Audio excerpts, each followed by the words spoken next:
क्योंकि बिहार में एक अलग सा एक ऑप्शन होता है, E option, more than one और नन ऑफ द अबव। ये कई बार कुछ हद तक यूपीएससी जैसा चैलेंज दे देता है आपको कि आपके क्वेश्चंस आते हुए गलत हो सकते हैं। तो जब आपको एक ब्रॉड स्टोरी मालूम होगी और फैक्ट्स आखिरी टाइम पर जब रिवीजन करोगे, तो इससे आपके लिए थोड़ा ये अप्रोच करना चीजों को आसान हो जाएगा।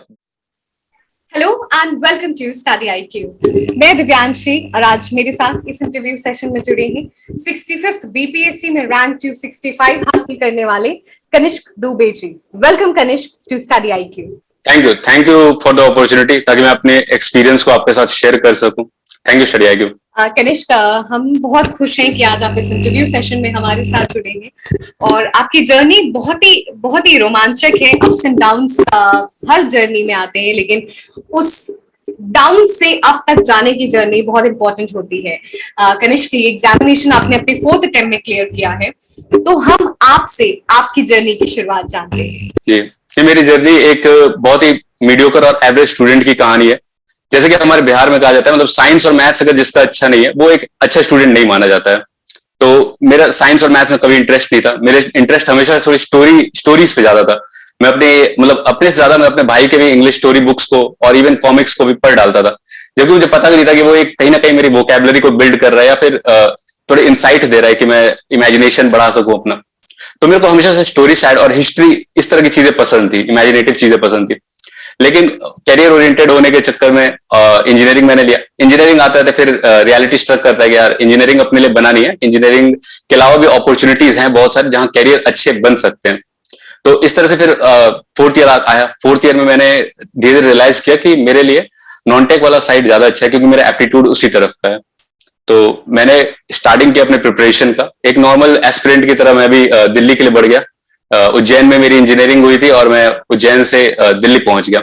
और दिल्ली में मैंने 1 साल प्रिपेयर किया। यूपीएससी का अटेम्प्ट दिया मैंने, यूपीएससी 1-2 बार दिया, लेकिन काफी डिफिकल्ट एग्जाम था वो।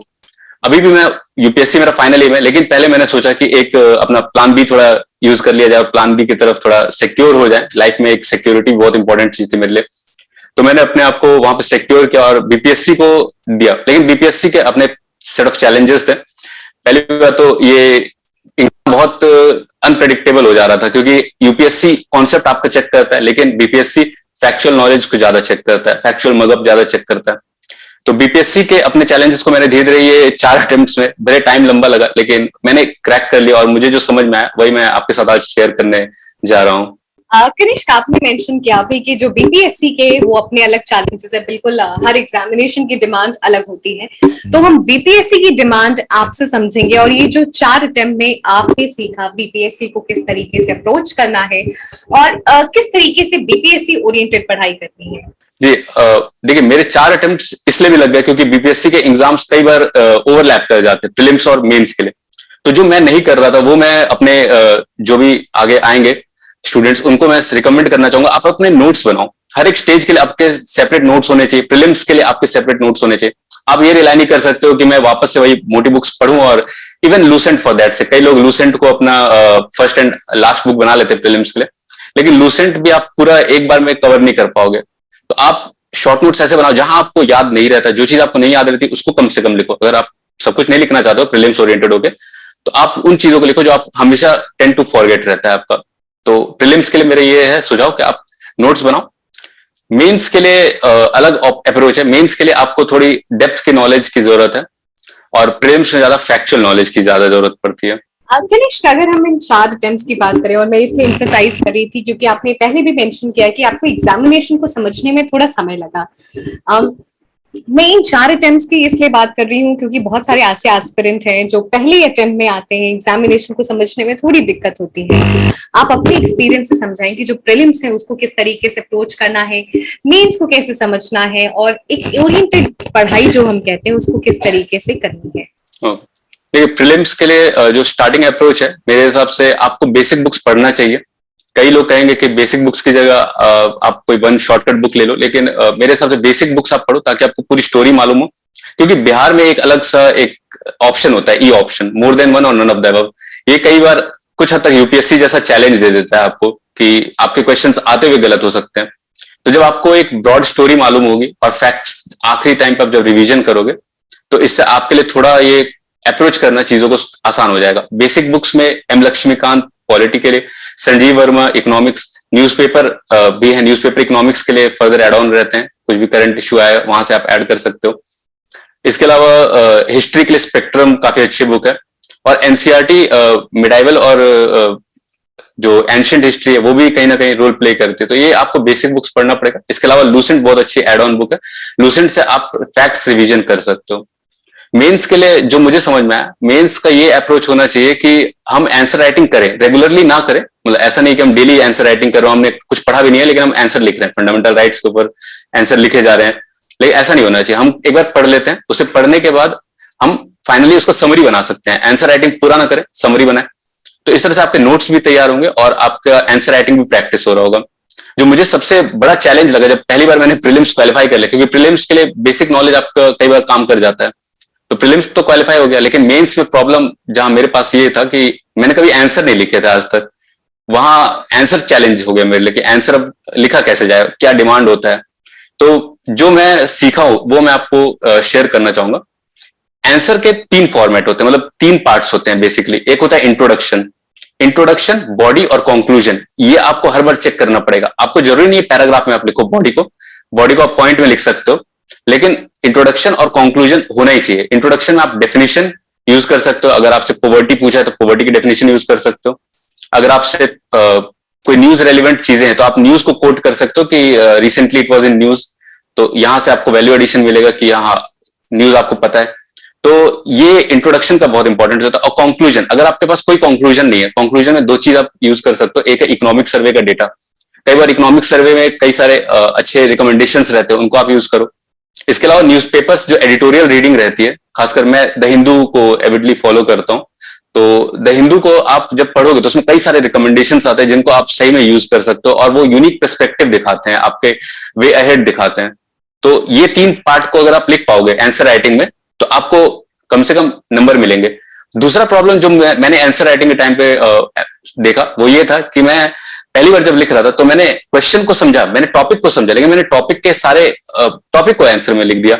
मैंने ये नहीं देखा कि क्वेश्चन का डिमांड क्या था। तो आपको ये फोकस करना है कि क्वेश्चन आपसे डिमांड क्या करता है, आप उसको एड्रेस करो और जितने उसके पार्ट्स है सारे पार्ट्स के आंसर लिखो। कनिष्क, आपने बहुत ही अच्छे से समझाया कि हम हमेशा इंट्रोडक्शन, बॉडी और कंक्लूजन की बात करते हैं, लेकिन एक्चुअली हमें कहाँ से इंफॉर्मेशन गैदर करनी है और उसको किस तरीके से और कितने अच्छे से अपने पेपर में प्रेजेंट करना है। कनिष्क, आपसे बातचीत के दौरान हमें ये भी पता चला कि जब आपका 4 अटेम्प्ट्स में जब आपका प्रीलिम्स निकलता था तो मेंस नहीं निकलता था, और जब मेंस की तैयारी अच्छी रहती थी तो प्रीलिम्स नहीं अच्छा निकलता था। तो स्टूडेंट्स किस तरीके से ऐसी तैयारी करें कि प्रीलिम्स, मेंस और इंटरव्यूज तीनों स्टेजेस एक साथ ही क्लियर हो? जी, इसके लिए एक कंबाइंड मैनर में ही तैयारी करनी चाहिए। जो कई बार अप्रोच होता है कि हम सोचते हैं कि यार प्रीलिम्स आ गया, अच्छी वैकेंसी है, जैसे इस बार भी अच्छी वैकेंसी है, तो हर कोई सोचता है कि प्रीलिम्स का फॉर्म भर देते हैं, निकलेगा उसके बाद मेंस की तैयारी करेंगे। तो ये नहीं होना चाहिए। आपका अप्रोच ये होना चाहिए कि हम सबसे पहले प्रीलिम्स रखें, प्रीलिम्स से बेस करके मेंस के भी नोट्स बनाते चले। और नोट मेकिंग सबसे इंपॉर्टेंट पार्ट है किसी भी सिविल सर्विस के प्रिपरेशन का। अगर आप नोट्स बना रहे हो और नोट्स को उस ओरिएंटेशन बना रहे हो कि हाँ मेंस में अगर क्वेश्चन आता है तो मैं, और क्वेश्चंस पुराने देखने जरूरी है। तो मेरा यही सजेशन है कि अगर आप जो भी एग्जाम देने वाले हो, प्रीलिम्स, मेंस, इंटरव्यू, तीनों को इंटीग्रेटेड वे में लेके चलो। अपने नोट्स बनाओ, नोट मेकिंग जरूरी है, और पुराने क्वेश्चंस आपको देखने पड़ेंगे। पुराने क्वेश्चंस किस तरह के आए थे, क्या आप कंफर्टेबल हो? अगर आप कंफर्टेबल नहीं हो तो क्यों नहीं हो? क्योंकि आपने कुछ पढ़ा नहीं है, तो आप वो सोर्सेज को रेफर करो जहां से वो क्वेश्चन आया। आज के समय में ऑनलाइन स्टडी काफी इफेक्टिव है। यूट्यूब पे आपको सारे कंटेंट, आप कोई भी टॉपिक लिखोगे आपको मिल जाएगा। खासकर मैंने स्टडी आईक्यू का ही देखा है। न्यूज के लिए भी मैंने ये एक चीज देखा था कि जैसे कई बार क्वेश्चंस आते थे करंट अफेयर से, तो स्टडी आईक्यू पे कोई ना कोई वीडियो मिल जाता था, तो आपको एक बेसिक अंडरस्टैंडिंग मिल जाती थी। फिर आप न्यूज़पेपर को भी आप उसके आगे जो भी आपका टॉपिक है, जैसे अगर आप कोई आंसर लिख रहे हो कि पॉवर्टी की वजह से, या ऐसा कुछ आंसर है कि ग्लोबलाइजेशन की वजह से क्या प्रॉब्लम्स आए, तो आप यूट्यूब पे सर्च करो। उसके आगे क्या कर सकते हो, आप गूगल पे सर्च कर सकते हो। जो भी टॉपिक है उसके आगे न्यूज लिख दो। न्यूज लिख दोगे तो आपको मैक्सिमम उस कभी कब कितना भी पुराना हो आपको सारे न्यूज आ जाएंगे। कनिष्क, आपने मेंशन किया था कि नोट मेकिंग बहुत ही इंस्ट्रूमेंटल होती है इस प्रिपरेशन में, और जब आप रिवीजन करते हैं तो आप फिर वापस नहीं सोच सकते कि जो बड़ी सी सोर्स से आपने नोट्स बनाया है वो आप प्रेफर करें। नोट्स मेकिंग किस तरीके से इफेक्टिव बना सकते हैं, और सारी चीजें जो आपने पढ़ी है रेलिवेंट वो नोट्स में आए, क्योंकि कई बार ऐसा होता है कि शायद कुछ ना कुछ रेलेवेंट पॉइंट मिस हो जाता है, और जो रेलेवेंट नहीं भी होता है वो भी बुक पूरी की पूरी नोट्स में आ जाती है। या तो इसके लिए आप ये अप्रोच कर सकते हो कि जब आप पहली बार पढ़ो तो आप ये मान के चलो जो आपने पहली बार पढ़ा वो जीरो रीडिंग है, उसको कोई मतलब रीडिंग आप मत मानो, वो आपकी एक बेसिक अंडरस्टैंडिंग है कि आपने हाँ समझ लिया कि क्या है क्या नहीं है। सेकेंड रीडिंग जब आप करो तो आपको समझ में आएगा कि आप पहली बार जब पढ़े थे आपने तो ये देखा ही नहीं है, आपको ये समझ में आएगा कि आपने ये नया डिस्कवर किया, आपने पिछली बार पढ़ा था लेकिन आपको पता नहीं है कि ये भी था। तो आप उस चीज को नोट मेकिंग्स में लिखो, आप डिजिटल फॉर्मेट में भी नोट्स लिख सकते हो, आप पेपर लूज पेपर्स यूज करके आप फोल्डर रख सकते हो, उसमें भी आप नोट्स बना सकते हो। तो अलग अलग टॉपिक वाइज, जैसे मेरे नोट्स हैं इकोनॉमिक्स के, पॉलिटी के, साइंस एंड टेक्नोलॉजी के, इस तरह से मैंने अलग डिजिटल फॉर्मेट में भी और मैंने पेन पेपर मॉडल पे भी फोल्डर वाइज मेंटेन करके रखा हुआ है। तो मुझे जब भी कुछ नया मिलता है तो मैं उसको लिख लेता हूँ। कनिष्क, ये तो हमने अच्छे तरीके से समझा एक कॉम्प्रिहेंसिव किस तरीके से तैयारी करनी है बीपीएससी की। स्टडी आईक्यू किस तरीके से अलग अलग स्टेजेस में आपके साथ रहा है? जो स्टडी आईक्यू है वो मेरे पूरे जर्नी में काफी हेल्पफुल रहा है। जैसे बीपीएससी के प्रीलिम्स में करंट अफेयर का काफी वेटेज रहता है, तो वहां मैंने गौरव गर्ग सर का करंट अफेयर का वीडियो परचेज किया था, उसको मैं कोर्स को यूज करता हूं और उससे काफी बार मैंने देखा। बल्कि अभी रिसेंटली आज ईपीएफओ का रिजल्ट आया है, और ईपीएफओ को जब मैं एग्जाम दे रहा था मेरे पास ज्यादा टाइम नहीं था, मैंने उसी समय मेरे को किसी ने रिकमेंड किया कि इसको देख सकते हो तुम, अगर तुम्हारे पास टाइम नहीं है तो तुम कैजुअली एक बार ग्लांस कर लो। तो मैंने वीडियोस भी नहीं देखे, मैंने एक दो वीडियो देखे, मैंने पीडीएफ यूज किए सीधे, तो सीधे सीधे जितने क्वेश्चन थे सब लड़ गए। और मैंने बीपीएससी में भी देखा है कई जिन्होंने सिलेक्शन हासिल किया है करंट अफेयर का यूज करके, वो कोर्स काफी हेल्पफुल रहा है। तो मैं रिकमेंड करना चाहूंगा उस कोर्स को प्रीलिम्स ओरिएंटेड होकर कुछ ज्यादा ही फोकस होकर इसको यूज करना चाहिए करंट अफेयर के लिए। उसके अलावा बाकी स्टडी आईक्यू का जो वीडियोस रहते हैं, न्यूज एक्सप्लेनर जो रहते हैं, खासकर अंकित अग्रवाल सर का, मैंने उनको टेलीग्राम पे भी सब्सक्राइब करके रखा है।